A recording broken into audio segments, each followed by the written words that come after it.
প্রশ্নটি হচ্ছে বিচার এবং সংস্কারের কোন পর্যন্ত অগ্রগতি হলে আসলে নির্বাচনের দিনক্ষণ মানে চূড়ান্ত হতে পারে বলে মনে হয়? আমরা একই কথা বারবার বলে চলেছি, সেটি হচ্ছে যে বিচার এবং সংস্কার এটি একটি রেগুলার প্রক্রিয়া। পৃথিবীর কোন দেশ আছে যেখানে বিচার বন্ধ থাকে, কিংবা পৃথিবীর কোন দেশ আছে যেখানে সংস্কার বন্ধ থাকে? কিন্তু পৃথিবীতে অনেক দেশ আছে যেখানে নির্বাচন বন্ধ থাকে, এবং নির্বাচন বন্ধই করা হয় যাতে সংস্কার এবং বিচার প্রক্রিয়াকে প্রশ্নবিদ্ধ করা যায়। যেখানে নির্বাচন হয় না সেখানে বিচার বিভাগ কিংবা অন্যান্য প্রশাসনিক যে যন্ত্রগুলি রয়েছে সেগুলি প্রশ্নবিদ্ধ হয়ে যায়, কেননা সেখানে নির্বাচন নাই। ফলে জনগণের কাছে যারা শাসন করেন তাদের কোনো দায়বদ্ধতা নাই, এবং যেহেতু দায়বদ্ধতা নাই সেহেতু তারা কোনোভাবেই তাদের শাসনের বাইরে অন্য কিছুকে সহ্য করতে চান না। এখন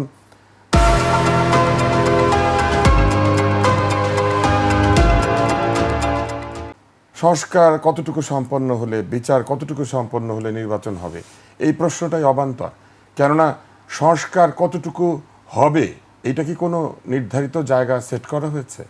যারা সরকার পরিচালনা করছেন তারা কি আসলে সংস্কার করছেন? যদি মনে করেন যে তারা সংস্কার করছেন তাহলে তো এই পুরো সংস্কারটাই প্রশ্নবিদ্ধ। এই কারণে যে তাদের তো আসলে কোনো জনসমর্থন বা জনভিত্তি নাই। তারা একটাকেই জনভিত্তি হিসেবে উল্লেখ করেন, সেটি হচ্ছে আন্দোলন। তো সেই আন্দোলনে কি বিএনপি, জামাত, জাতীয় পার্টি সহ অন্য যারা আছে বিভিন্ন দলের পুরোটা অথবা একাংশ জড়িত ছিল? কিন্তু আপনি দেখবেন যে এই আন্দোলনে ছাত্রলীগের একাংশ জড়িত ছিল, যারা পরে এনসিপিতে যোগ দিয়েছে। তো তার মানে কি? তার মানে এই যে আন্দোলন হয়েছে, যে গণ অভ্যুত্থান হয়েছে, সেখানে একটা বিরাট অংশ যোগ দিয়েছে।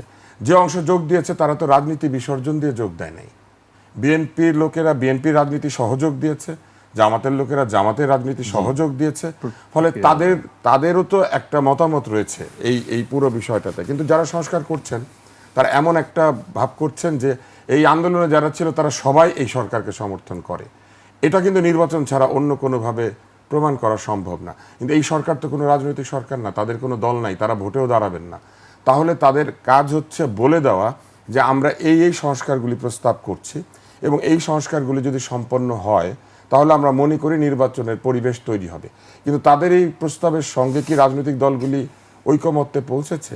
দেশের বৃহত্তম রাজনৈতিক দল এই মুহূর্তে যেটি অ্যাক্টিভ আছে সেটি হচ্ছে বিএনপি। বিএনপি বিভিন্ন জায়গাতে তাদের দ্বিমত প্রকাশ করেছে, এবং তার পাশাপাশি অন্যান্য রাজনৈতিক দলেরও অনেকগুলি তাদের দ্বিমত প্রকাশ করেছে। দ্বিমতটা কোন জায়গায়? সংস্কার নিয়ে কারোই কোনো আপত্তি নাই, কিন্তু এই সংস্কারের লিমিট কোথায়? আর এই বিচারেরই বা লিমিট কোথায়? কার বিচার সম্পন্ন হলে এই বিচার সম্পন্ন হবে? শেখ হাসিনার বিচার সম্পন্ন হলে, নাকি নুসরাত ফারিয়ার বিচার সম্পন্ন হলে? কেননা দুজনের নামে একই মামলায় নাম আছে। তাহলে কোন বিচারটা শেষ হলে আমরা বলবো যে সংস্কার শেষ হয়েছে এবং বিচার হয়েছে? এইটা তো বলতে হবে যে অমুকের বিচার শেষ হলে আমরা বুঝবো যে সংস্কার হয়েছে। এখন বিচার শেষ হবে কি হবে না, এইটা কি কোনো সরকার নিয়ন্ত্রণ করতে পারে? এই প্রশ্নটি কিন্তু উঠছে যে আসলে কতটুকু সংস্কার এবং কতটুকু বিচারের অগ্রগতি হলে আসলে তখন নির্বাচন হতে এখন পারে। দেখেন, বারবারই নির্বাচনকে একটি গুটি হিসেবে বা একটি স্টেক হিসেবে ব্যবহার করা হচ্ছে, একটা চিপ হিসেবে ব্যবহার করা হচ্ছে এই বার্গেনিং চিপ হিসেবে।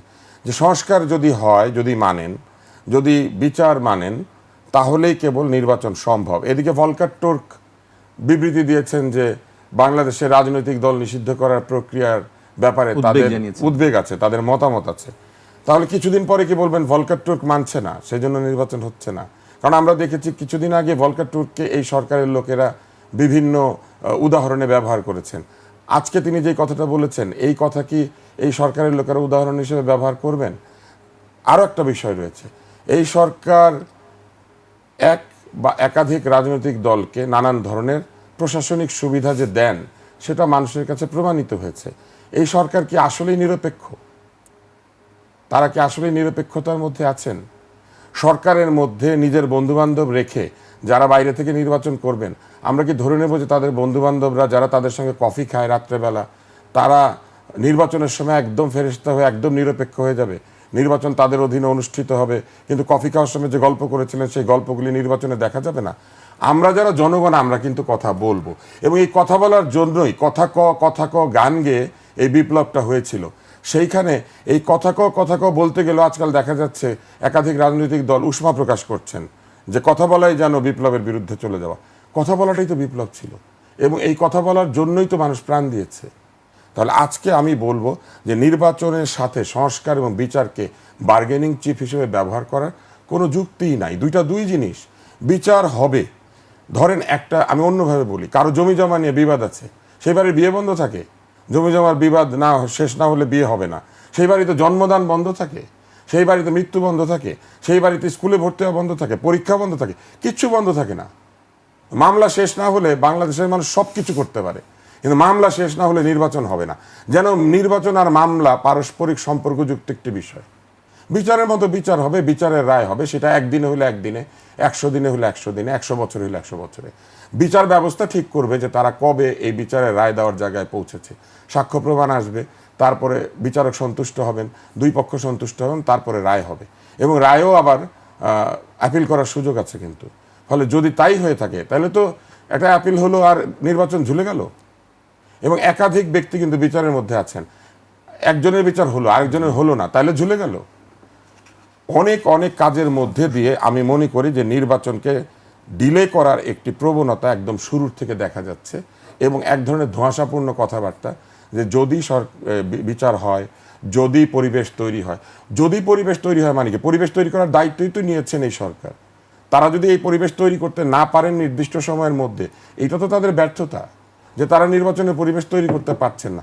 রাস্তার মধ্যে মব রেখে যখন তখন ঘেরাও কালচার তৈরি করে যেখানে সেখানে মানুষজনকে ধরে এক ধরনের অত্যাচার অবিচারের মুখোমুখি করার মধ্যে দিয়ে কি নির্বাচনের পরিবেশ তৈরি হয় নাকি?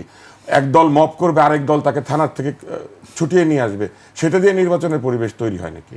নির্বাচনের পরিবেশ তৈরি করতে গেলে সবার জন্য সমান সুযোগ দিতে হবে এবং প্রত্যেককে নির্বাচনে অংশগ্রহণের অধিকারও দিতে হবে। আপনি দল নিষিদ্ধ করতে পারেন, ব্যক্তির নির্বাচনে দাঁড়ানোর অধিকারকে তো আপনি নিষিদ্ধ করতে পারেন না।